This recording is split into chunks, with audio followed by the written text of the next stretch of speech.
У сельхозпроизводителей Коми есть хорошие перспективы. Такое мнение после посещения аграрных предприятий Сыктывкара высказал временно исполняющий обязанности главы Коми Сергей Гапликов.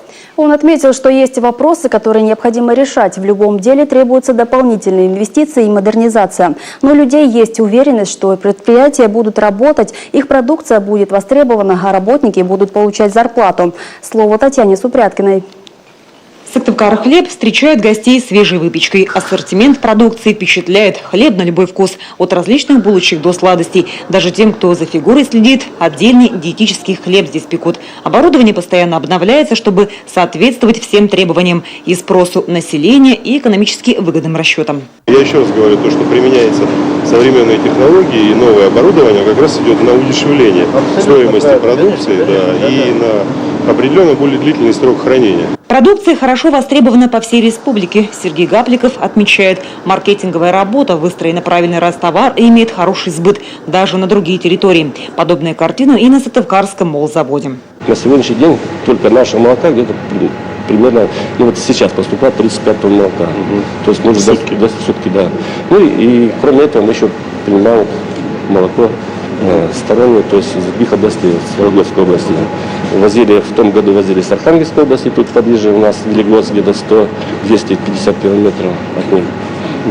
Получается, в среднем сегодня перерабатываем мы 45-50 тонн молока в сутки. Впрочем, молоком республика пока обеспечивает себя лишь процентов на 30, остальное привозное. Конкуренция большая.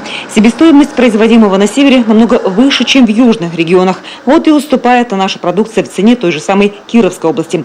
Хоть и дотации от государства сельхозпредприятия получает, и гранты различные им выделяет, но этого либо недостаточно, либо распоряжаются ими неэффективно. Подходить рачито к использованию денег – это основная задача. Рачито. Если мы оказываем поддержку, деньги должны быть доведены, они должны быть эффективно использованы, и результат должен быть 100%. Это основа. Потому что если просто грантовая основа дал деньги и больше меня там не интересует, что с ними происходит, это неправильный подход. Поэтому гранты должны выделяться, они должны иметь стимулирующее воздействие, но более того, результат и эффект должен быть 100% предсказуем. То есть мы должны понимать, для чего мы это делаем и какая в результате перспектива. Концентрироваться только на крупных холдингах нельзя, особо подчеркнул Сергей Гапликов. Нельзя забывать про малый бизнес. Объединение предприятий в единый комплекс ведет к модернизации, а значит к сокращению рабочих мест, чего нельзя допустить в нынешней ситуации.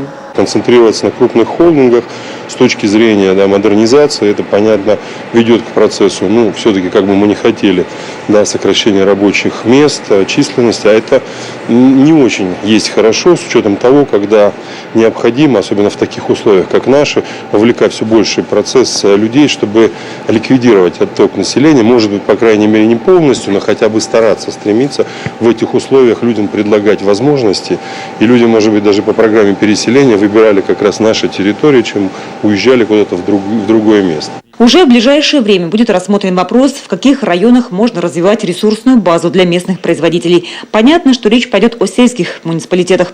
Задача правительства – распределить производственные силы, просчитать финансовую помощь. Такое поручение глава дал Минсельхозу и Минэкономразвития региона. Татьяна Супряткина, Олег Юшков, телеканал Юрган.